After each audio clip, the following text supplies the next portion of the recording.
I want to talk about something that's going to sound harsh, but I promise you, by the end of this, you're going to see it as one of the most useful things anyone's ever told you. Every failed SaaS launch has the exact same brutal truth hiding underneath it. Not a different truth for each one, the same one, over and over again. And almost nobody wants to say it out loud because it's uncomfortable. Here it is. Nobody was actually waiting for your product. That's it. That's the whole thing. Sit with that for a second, because I know it stings. You spent months building something. You had late nights. You skipped hangouts with friends. You told your family, I'm working on something big. You believed in it. You still believe in it, probably, even right now listening to this. And then you launched it, and almost nothing happened. A few signups. Maybe your friends tried it out of loyalty. Maybe a stranger clicked around for 2 minutes and never came back. And then, silence. That heavy, confusing silence where you keep refreshing your analytics dashboard hoping the number changes, and it just doesn't. That silence is the brutal truth speaking to you. And what it's saying is, nobody was actually waiting for this. Now here's the part people get wrong. They hear that, and they think it means my idea was bad, or I'm not good enough, or I should give up. That's not what it means at all. It means you skipped a step, and it's a step almost every single founder skips, because it's the least fun part of the entire process. Let me explain what I mean. When you have an idea for a SaaS product, there's this seductive little lie your brain tells you. It goes something like, this is such a good idea, people are obviously going to want it. And because you feel that certainty so strongly, you skip the part where you actually confirm it with real humans. You just start building. Because building feels productive. Building feels like progress. Building is where the dopamine is. But building without confirming demand first is like planning an entire wedding before you've asked anyone to marry you. You can have the venue picked out, the flowers ordered, the playlist ready. None of it matters if there's no yes on the other end. That's what a failed SaaS launch actually is. It's a beautiful wedding with no bride. It's months of preparation for a yes that was never actually confirmed. And here's the thing that makes this even more brutal. Most founders don't even realize they skipped this step. They think they did the validation. They'll tell you, oh yeah, I posted about it and people said it sounded cool. Or I asked my friends and they said they'd use it.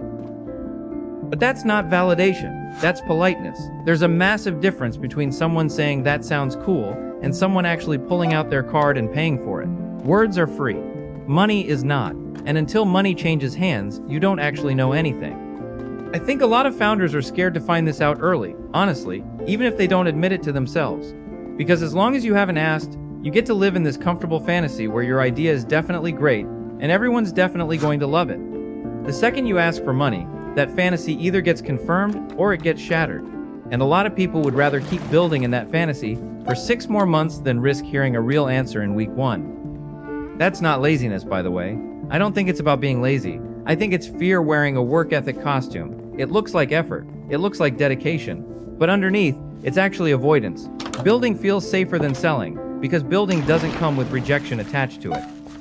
So let's talk about what an actual failed launch looks like from the inside, because I think seeing the pattern helps you avoid it. It usually starts with an idea that feels obvious to the founder. Something like, there should be an easier way to do this specific annoying task. And because the founder personally experiences this annoying task, they assume other people experience it the same way, with the same intensity, and would pay the same amount to fix it. But here's the catch. You are one person. Your experience of a problem is not proof that a market of paying customers exists around that problem. Maybe you're a rare case. Maybe you're annoyed by something that most people barely notice. Maybe you'd pay $10 to fix it, but nobody else values it enough to pay even $1. You don't know any of this until you actually go ask. Not, would you use this, but would you pay for this right now today? Most failed launches never asked that question in a real way. They asked softer versions of it. They asked friends who don't want to hurt their feelings. They asked in founder communities, where everyone's cheering everyone else on because they're all in the same boat and rooting for each other. They asked strangers on the internet who left a thumbs up and then closed the tab forever. None of that is a real test.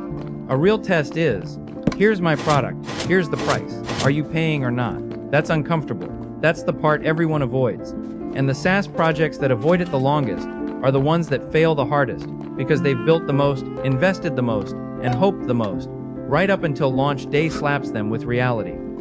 Here's another brutal piece of this. Even when the problem is real and people do care, that doesn't automatically mean your specific solution is the right one. Sometimes founders get this far. They validate the problem correctly. People genuinely have this pain point. But then the founder builds their own interpretation of the solution, based on what they personally think would be cool or elegant or technically impressive, instead of what the actual customer described wanting. This happens constantly. A founder hears, "I wish this was easier." And instead of asking easier how specifically, what would that actually look like for you, they run off and build the version that's easiest for them to build, or the version that shows off their technical skills, or the version that just seems more interesting to work on. And then launch day comes, and the people who had the real problem look at the solution and go, "This isn't really what I meant." And the founder is left standing there confused, because they did validate the problem. They just never validated the solution. So when I say every failed SaaS launch has a brutal truth hiding underneath it, this is what I mean.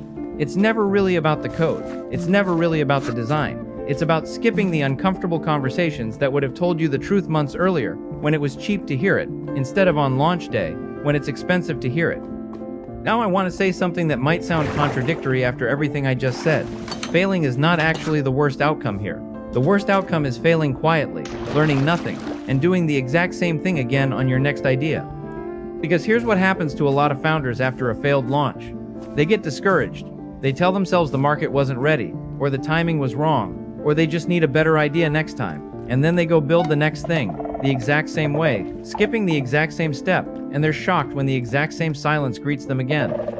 The brutal truth isn't meant to make you feel bad about failing. It's meant to make sure you fail for a reason you actually understand, so the next attempt is built differently. If you're sitting there right now with an idea you're excited about, here's the one thing I'd tell you to do before you write a single line of code. Go find 10 people who you genuinely believe have this problem. Not friends who'll be nice to you, actual strangers, or acquaintances, or people in relevant online communities, and ask them directly. Not, "Do you think this is a good idea?" Ask them, "If I built this exact thing, would you pay for it, and how much?" If the answer is a real, enthusiastic yes from multiple people, you've got something worth building. If the answer is silence, vague interest, or maybe I'd have to see it, that's information too. That's the market quietly telling you what launch day would have told you anyway, except now it costs you an afternoon instead of 6 months. That's the brutal truth. Nobody's default reaction to a new SaaS is excitement. The default reaction of the entire world to your idea is indifference.